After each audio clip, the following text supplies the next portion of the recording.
सबसे पहले मैं आप सभी हमारे जो भाई आज के प्रेस कॉन्फ्रेंस में उपस्थित है, print media, electronic media, social media, कि आप सभी को मैं स्वागत करता हूँ। सबको धन्यवाद देता हूँ कि आप यहाँ पर हमारे आग्रह से यहाँ पर आप उपस्थित है। आज बहुत ही महत्वपूर्ण बात के लिए, जो गोवा सभी जानते हैं कि हमारा एक पर्यटन का बहुत बड़ा स्थल है। गोवा का नाम पूरा दुनिया में है, दुनिया के लोग जानते हैं। दुनिया भर के पर्यटक सभी गोवा में आते हैं। वो गोवा को सुरक्षित रखना और वहाँ की संस्कृति, वहाँ के पर्यावरण को वहाँ पे मजबूती के साथ उसके लिए काम करना, ये पूरे हमारी सभी की जिम्मेदारी है। पूरे देश की भी नज़र जो रहती है गोवा के ऊपर, तो एक गोवा हमारा पर्यटन स्थल है हमारे देश का, और उसको आगे बढ़ाने के लिए उसमें जो समस्याएं हैं उसको महत्व देते हुए वो खत्म करने के बारे में जो कदम उठाना चाहिए, जो भी केंद्र शासन में रहो, राज्य में रहो, उनकी जिम्मेदारियां बनती है। लेकिन मैं गोवा स्टेट का कांग्रेस पार्टी की ओर से मैं वहाँ पे इंचार्ज हूँ, और हमारे जो यहाँ मेरे साथ साथी बैठे हैं वो आप सभी जानते हैं कि हमारे पीसीसी के प्रेसिडेंट गोवा के अमित पाटकर जी, हमारे गोवा के एमपी कैप्टन विराटो फर्नांडिस जी, जिन्होंने बड़े अच्छी तरीके से कुछ मुद्दे को उठाया है, उजागर किया है, और जो हम आपके सामने रखना चाहते गोवा के जनता की भलाई के लिए, वहाँ की जो आज समस्याएं है उसको पूरी तरह अगर खत्म करना है तो कुछ जिम्मेदारी है सेंट्रल गवर्नमेंट को लेनी पड़ेगी। और सेंट्रल गवर्नमेंट की तरफ से जब हम देखते हैं कि यहाँ पे बीजेपी का शासन है, गोवा में भी बीजेपी राज कर रही है, लेकिन गोवा के समस्याओं के बारे में उन्होंने कोई नजरअंदाज किया है। पूरी तरह गोवा की बर्बादी वो देख रहे हैं, लेकिन कोई उसके ऊपर उपाय करना नहीं चाहते हैं। आप सभी को शायद पता हो, तो जब 2014 में जो चुनाव के वक्त जो सभाएं होती थी, वहाँ बीजेपी की ओर से नरेंद्र मोदी जी विजय संकल्प यात्रा करके गोवा में आए थे गुजरात से। तब उन्होंने ये कहा था कि मुझे एक डेपुटेशन मिला बड़े अच्छे लोगों का, जो समझदार लोग गोवा के हैं, उनकी तरफ से डेपुटेशन मिला, और मैं समझता था कि कोई तो पैसों का पैकेज हो या इस तरीके से कोई डिमांड होंगी। लेकिन आपने जो बात उठाई है वो वहां के गोवा के हित के लिए, वहां पे इस तरीके से एक कानून बनना चाहिए कि जो भी कानून के तहत गोवा के सुरक्षित रखने के लिए हमारी गवर्नमेंट आने के बाद हम कदम उठाएंगे। और इस तरीके से उन्होंने पूरे गोवा की जनता को ये विश्वास दिलाया था उस वक्त। लेकिन नरेंद्र मोदी जी अभी ये भूल गए हैं,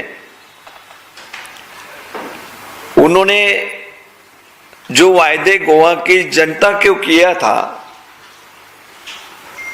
वो इस तरीके के वायदे वो निभा नहीं पाए हैं। अभी 12 साल इंतजार किया है कि कुछ ना कुछ तो भी सेंट्रल गवर्नमेंट की तरफ से इस तरीके से कानून बने जो छोटे छोटे स्टेट के लिए अगर वहां की डेवलपमेंट नहीं होती है तो आर्टिकल 371 के तहत उनको उस तरीके से आगे लाने के लिए पूरी तरह जिम्मेदारी सेंट्रल गवर्नमेंट ने लेनी चाहिए, वो वहां पे कानून बनना चाहिए।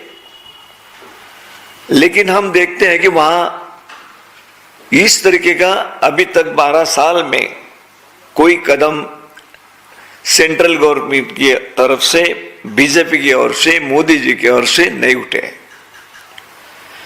इसलिए हमने तय किया है कि ये डिमांड अगर बीजेपी के मोदी जी के ध्यान में नहीं आया है इस बात को, गोवा में जो प्रॉब्लम्स, आज पर्यावरण का प्रॉब्लम सबसे बड़ा है,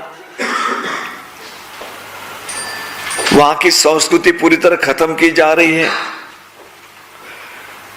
जो पर्यटन का पूरे दुनिया के अंदर एक नाम था गोवा का, जो हादसा हुआ कुछ दिन पहले आपको पता है,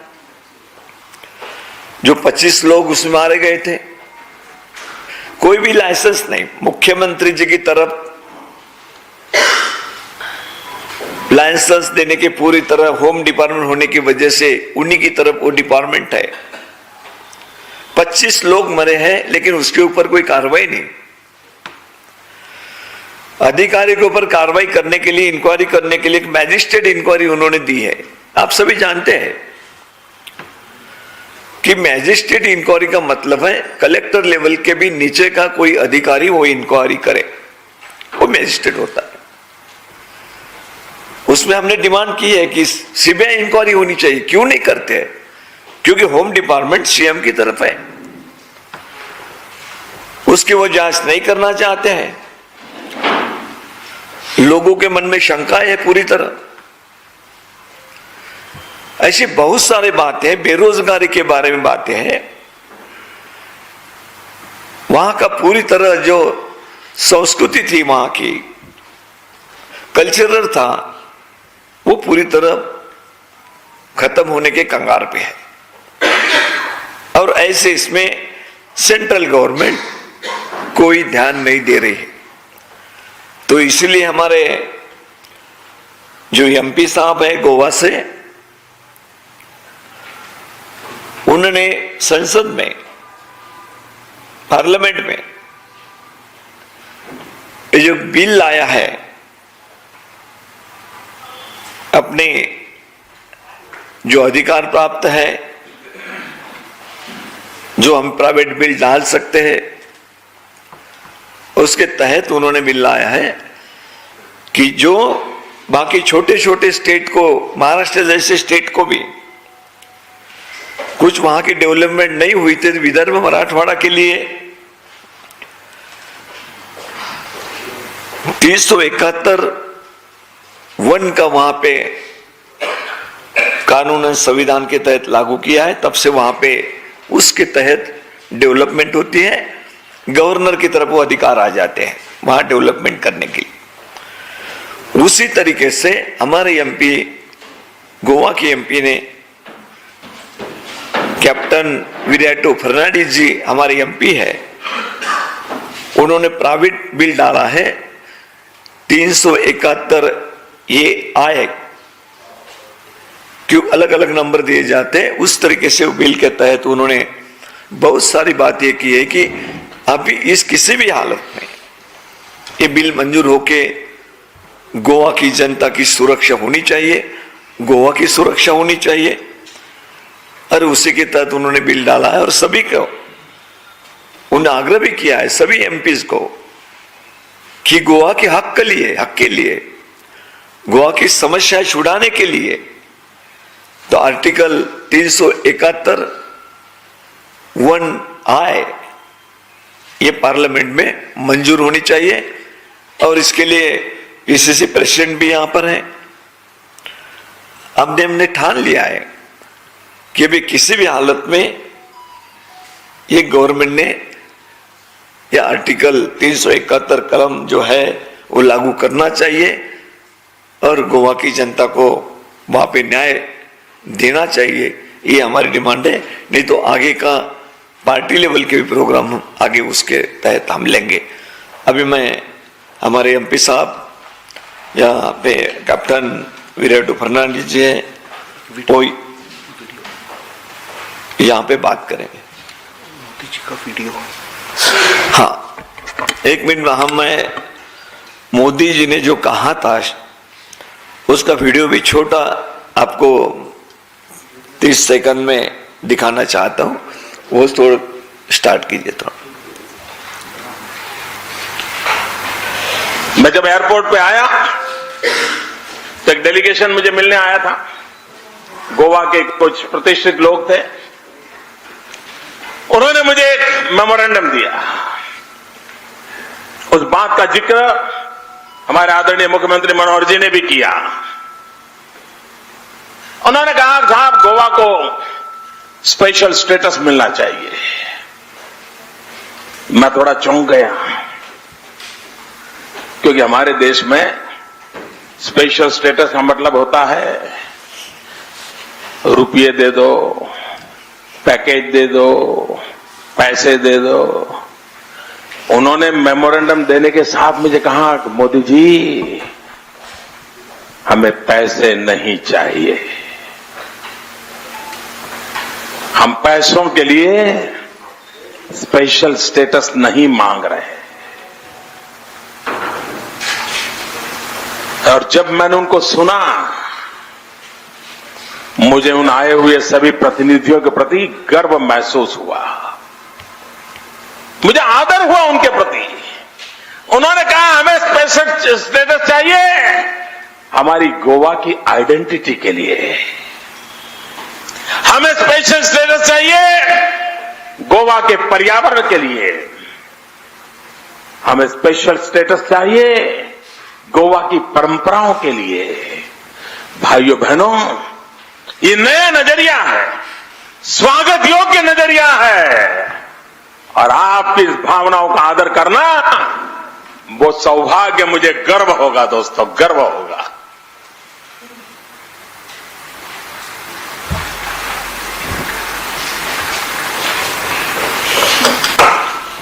स्पेशल स्टेटस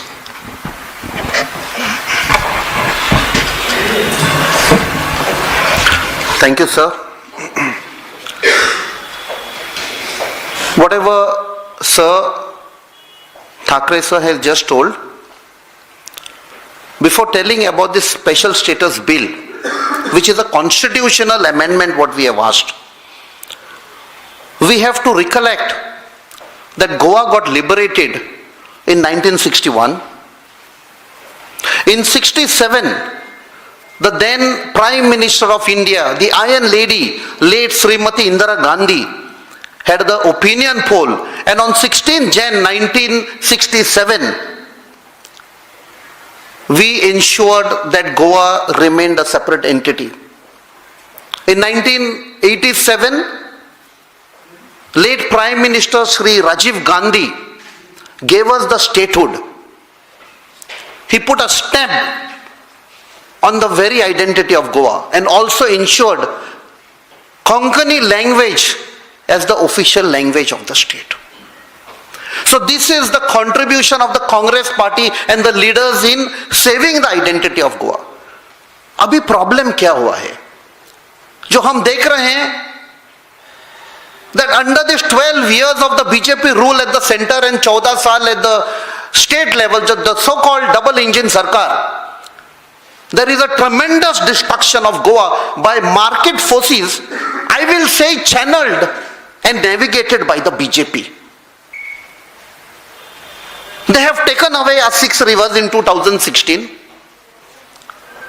2020 में जब लॉकडाउन था, लोगों को बोला आप अंदर रहो, बाहर मत आओ, and they brought the 3 linear projects, the double tracking of railways, the expansion of roadways, and the Tamnar project. All 3 linear projects to facilitate transportation of coal. और किसके फायदे में? बिकॉज अडानी ने ऑस्ट्रेलिया में कोल माइन खरीदा था. This transportation of coal was only to benefit Adani and this led to the massive destruction of Goa. MPT जो Mormugao port trust था वो मेजर पोर्ट अथॉरिटी बनाया, that is Mormugao port authority, to handle the coal.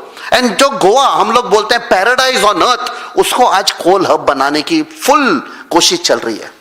So in this circumstances, जब गोवा का जमीन, or land, or hills, or orchard, or rivers, or khazan land, land belonging to the tribal community, सब कुछ लेके जा रहा है सेंटर, द बीजेपी सरकार. This is one attempt to save the very identity of Goa, to save our land, to save our hills, to get back our rivers. And in this, we have introduced this bill, which is a Constitutional Amendment Bill 2025. This is the bill.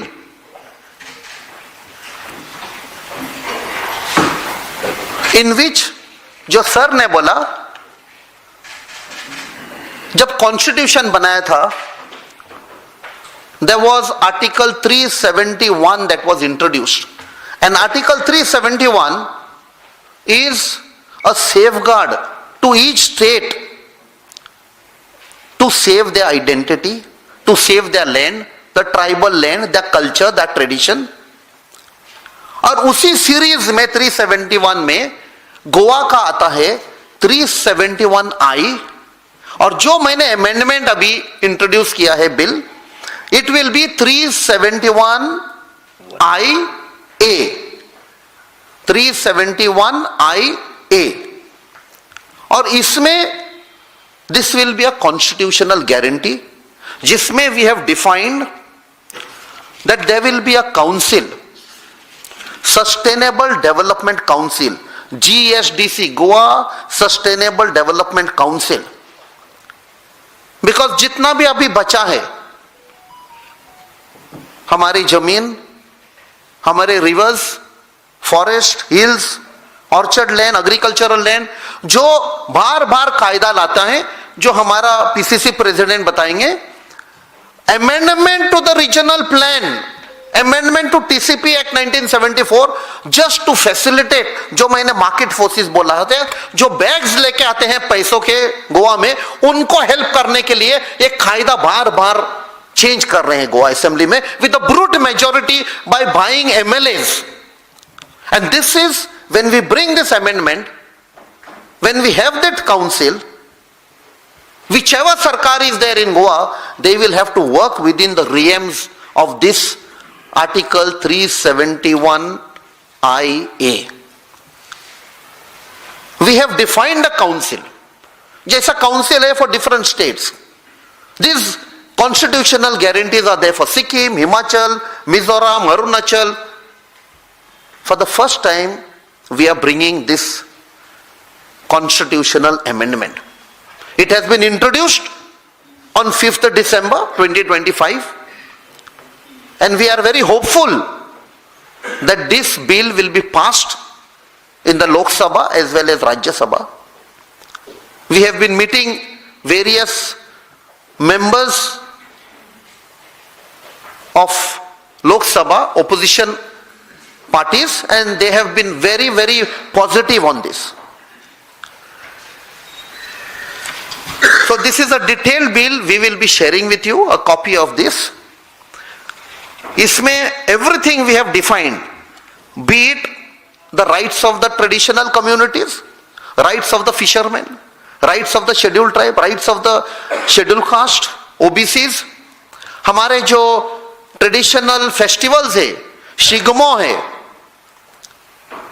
हमारी जो language है, हमारे जो folk songs है, folk dances हैं, everything has been decide.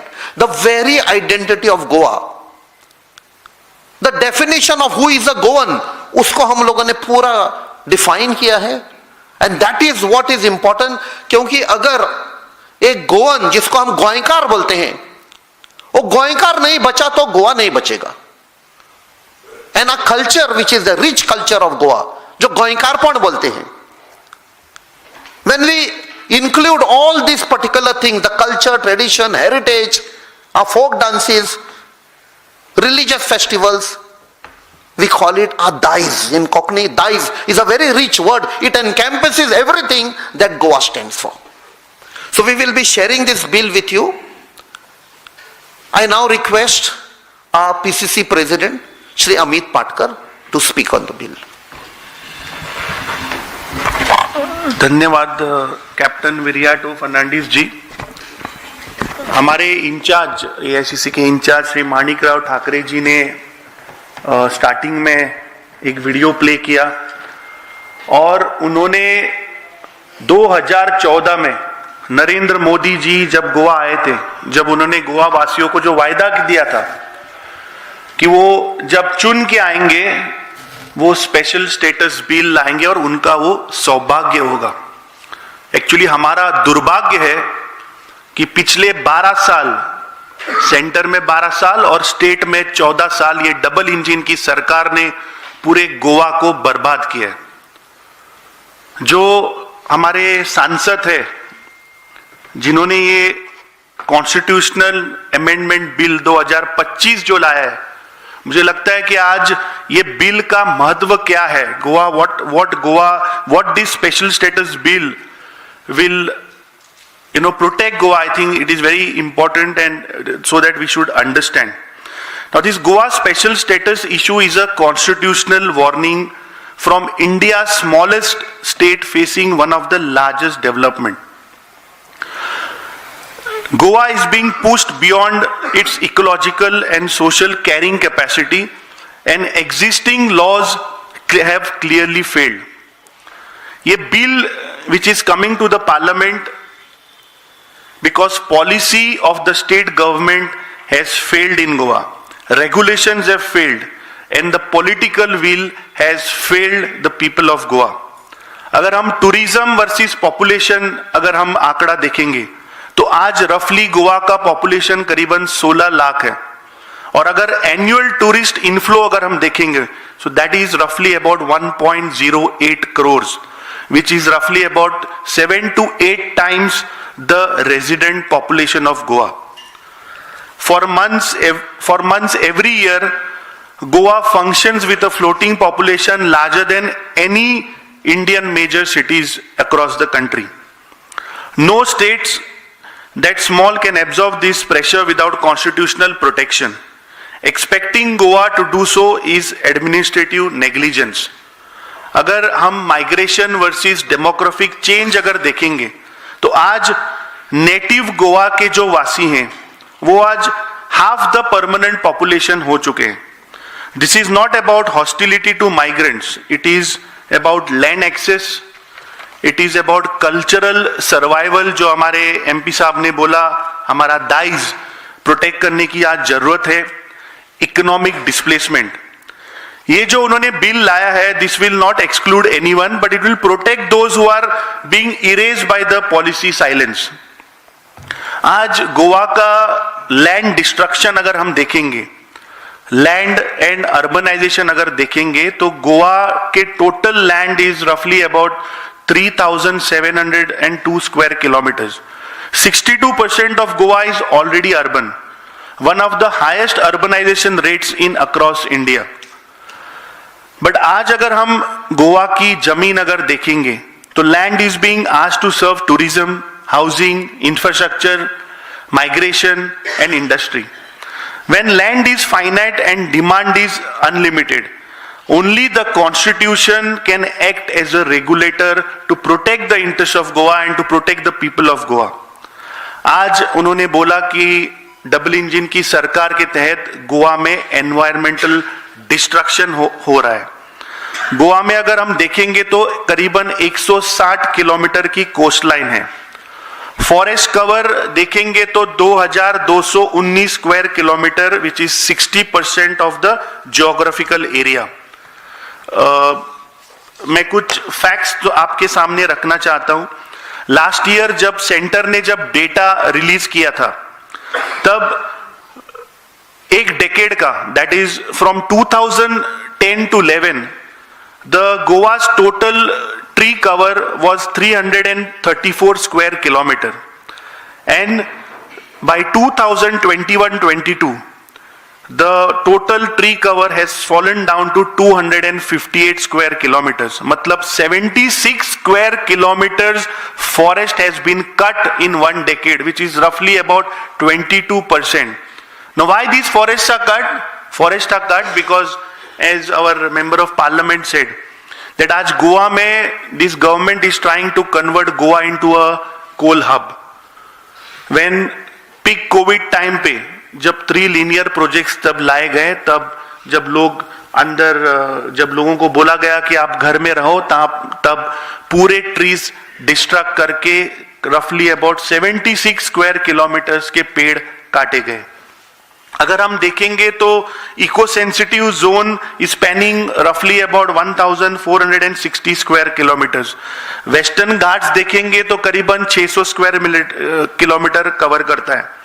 अभी ये सारी चीजें, these are not non renewable systems. एक बार once mangroves, wetlands and khazan lands are destroyed, we cannot bring them back. आज गोवा का जो टीसीपी अमेंडमेंट जो ये सरकार बार बार ला रही है, 2012 में जब बीजेपी की सरकार जब गोवा में आई थी तो उन्होंने गोवा के लोगों को वायदा किया था कि 100 दिन के अंदर हम नया रीजनल प्लान लाएंगे. But unfortunately it is been 14 years. This government is not getting a new regional plan, but they are getting systematic amendments to the TCP Act, so that वो amendments लाके गोवा का जो लैंड है वो convert करके उसमें high level का corruption कर पाए. पिछले 10 साल में अगर देखेंगे तो they have got amendment called as 17(2), where roughly about 26.5 lakh square meters has been converted. The matter went to court and court struck down this amendment of 17(2). उसके बाद ये करप्ट भारतीय जनता पार्टी की सरकार, डॉक्टर प्रमोद सावंत की सरकार ने और एक अमेंडमेंट लाया कॉल्ड एज 39A, और 39A के तहत उन्होंने आज रफली 2.5 लाख स्क्वायर मीटर जमीन already they have converted, and roughly about 32 lakh square meters is provisionally approved. That amendment is still challenged in the court, and I'm sure that court will also struck down this second amendment. But the problem is we have to understand कि ये amendment के तहत ये कौन सी जमीनें convert करते हैं. The lands basically are CRZ, no development zone, natural cover, forest land, agricultural land, khazan land.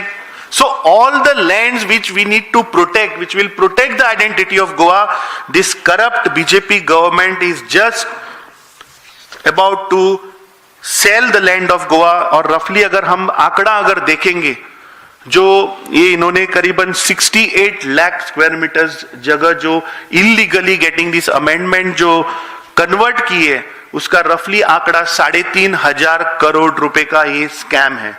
And अगर मैं पिछला जो सीएजी का फाइंडिंग था, this we are not saying, but CAG findings के तहत जून में जो उनका आंकड़ा आया था, they said that the TCP government granted 10.7 lakh square metres, where in 2,147 crores the state government lost as revenue. So one side they are selling lands, doing corruption, and the other side the state is losing on revenue. I think this bill, what we have introduced, I think this will protect the identity of Goa. This will protect the destruction which is happening in the state of Goa. जो Congress party हमेशा जो हम बोलते हैं वो हम करके दिखाते हैं. आपने वीडियो देखा, 12 साल पहले मोदी जी ने बोला था कि वो बिल ये लाएंगे, स्पेशल स्टेटस गोवा को देंगे. बट दुर्भाग्य की बात है 12 साल हो गए, इसको कोई नामो निशान नहीं था. आज हमारे मेंबर ऑफ पार्लियामेंट ने ये बिल लाया है, एंड इट प्रूव्स कि कांग्रेस जो बोलती है वो करके दिखाती है. ये बिल जब तक पास नहीं होता तब हम गोवा में आंदोलन करेंगे, संसद से लेके रोड तक. जब तक ये बिल पास नहीं होता हम ये मुद्दा पूरे गोवा में उठाएंगे. Thank you. Any questions?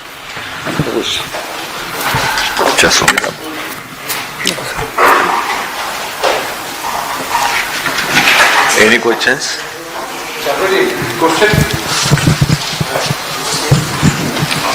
आपने जैसे कि वहाँ एनवायरमेंटल कल्चर का इश्यू उठाया जो है, तो कल्चर एनवायरमेंटल का जो देखा जाए तो अरावली पर्वत का भी अभी उठा था, जस्ट लाइक आपका ये बता रहे हैं कि इतने सारे फॉरेस्ट और पेड़ लगातार काटे जा रहे हैं और नदियों को डिस्टर्ब किया जा रहा है।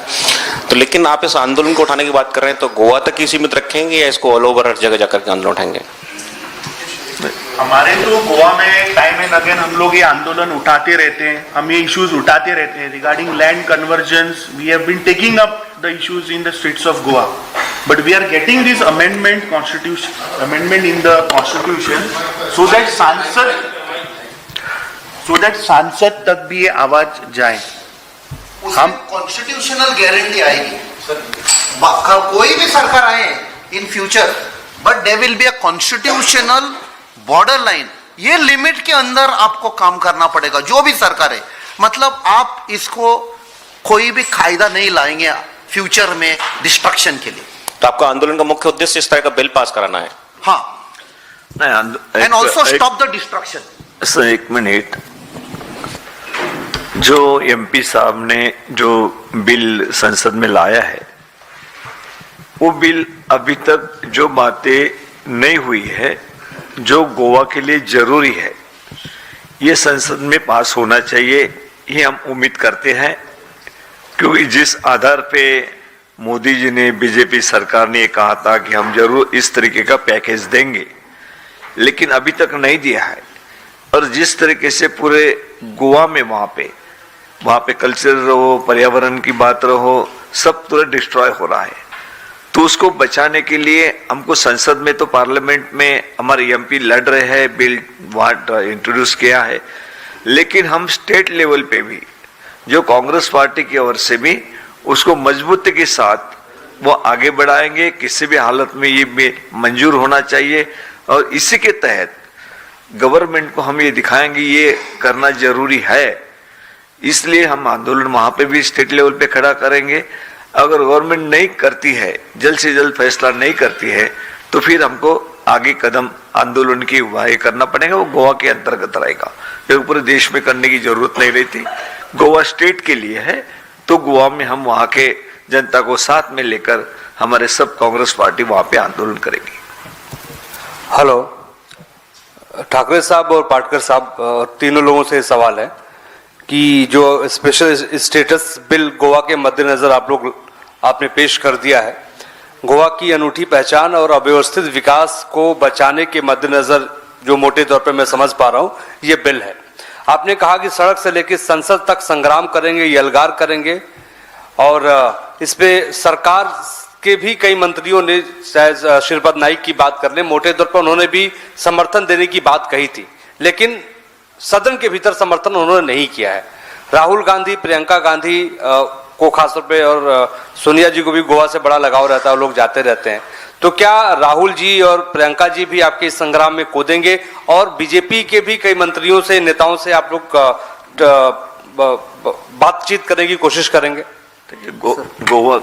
गोवा के बारे में जो भी हमारे नेतृत्व है, राहुल जी रहो, सोनिया जी गांधी रहो और हमारे खरगे साहब रहो, उन्होंने गोवा के हित के बारे में सोचा है. अभी तक राजीव जी गांधी से थे उस वक्त, आपको पता है कि किस तरह के गोवा को अलग स्टेट का दर्जा दिया गया था इंदिरा जी से.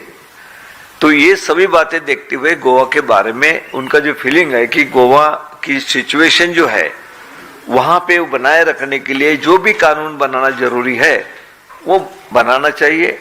उसको पूरी तरह वहां की जनता को सपोर्ट है. ये समस्याओं के बारे में हमारे एमपी साहब ने, हमने उनको अवगत किया है और हमें पूरा यकीन है कि गोवा के हित के लिए पूरी तरह एमपी साहब ने जो बिल इंट्रोड्यूस किया है उसके पीछे रहेंगे और पूरी तरह गोवा की जनता के साथ राहुल जी और वहां पे सोनिया जी गांधी और प्रियंका जी खड़ी है. सर, इसमें जस्ट एक ऐड करना चाहूंगा. जब हम लोगों ने, सब मेंबर्स ऑफ पार्लियामेंट ने ओथ लिया आफ्टर 2024 इलेक्शंस, उसके बाद very next day Shrimati Priyanka Gandhi ji ने मुझे बुलाया और बोला there is a destruction by the BJP government, एक गोवा में है, लक्षद्वीप में है, अंडमान में है, आप मूवमेंट से आए हैं, फौजी हैं आपने कुछ करना पड़ेगा कॉन्स्टिट्यूशनल लीगली, कैसा करेंगे वो I will be working closely with you.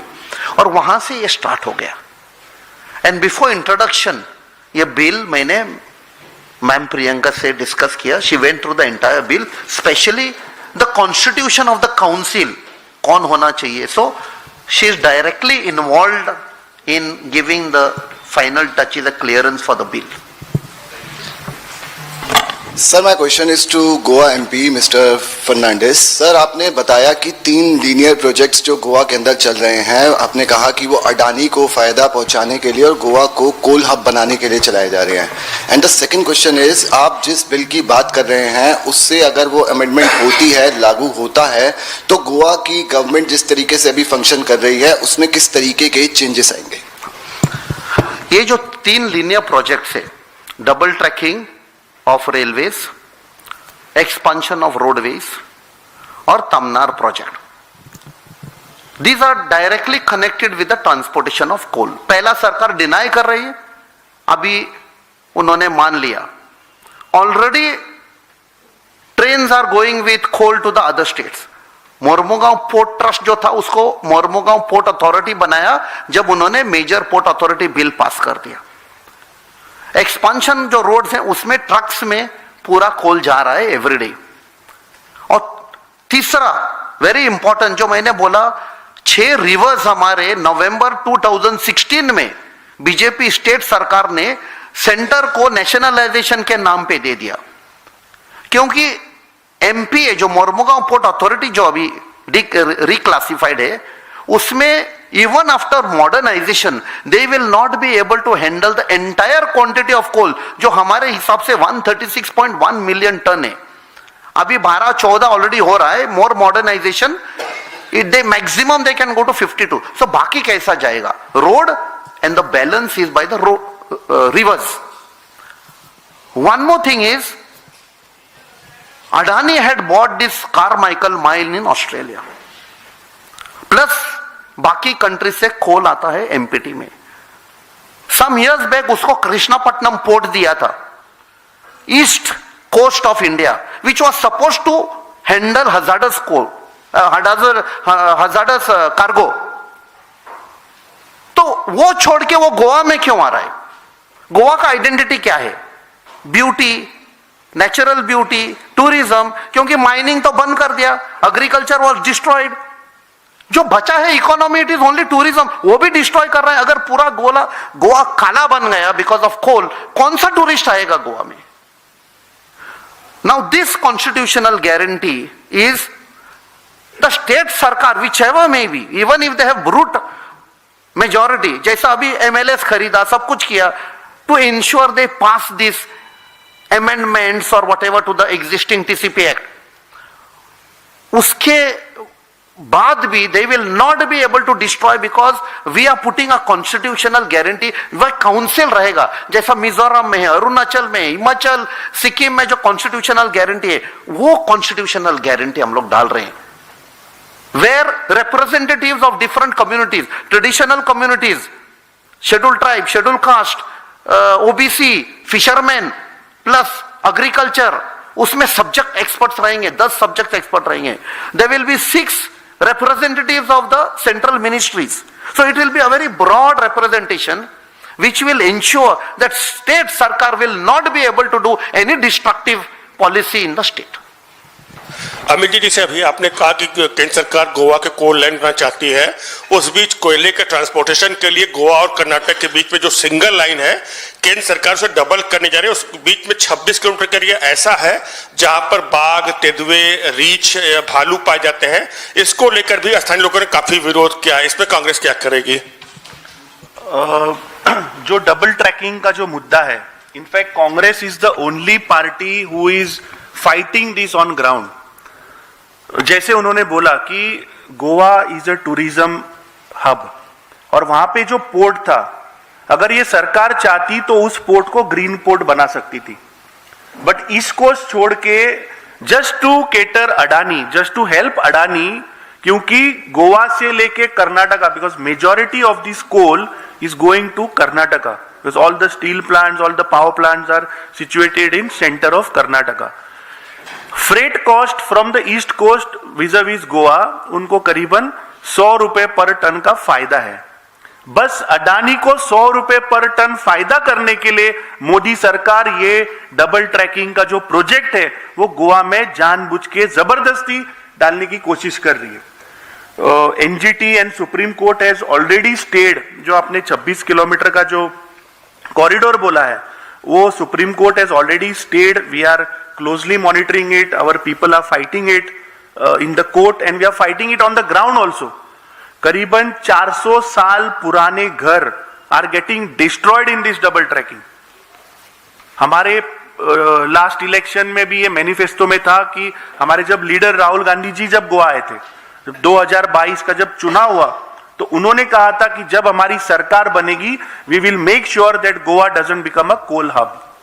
So Congress is very firm and we will make sure that Goa is not turned into a coal hub. In fact, they have even defied the Supreme Court findings. जो हमारा एक NGO है which has been fighting for many years, tremendous service they have done, Goa Foundation, Rainbow Warriors, ऐसे काफी NGOs environmentalist है. When Goa Foundation went to the Supreme Court appointed a CEC, Central Empowered Committee. 3-member committee came to Goa. They did extensive study of that and they gave a report saying double tracking nahi hona chahiye. It is economically unviable, it is environmentally destructive. It goes through that corridor which is meant for the animals. Uske baad bhi Modi sarkar went ahead with this particular double tracking. Okay. Thank you.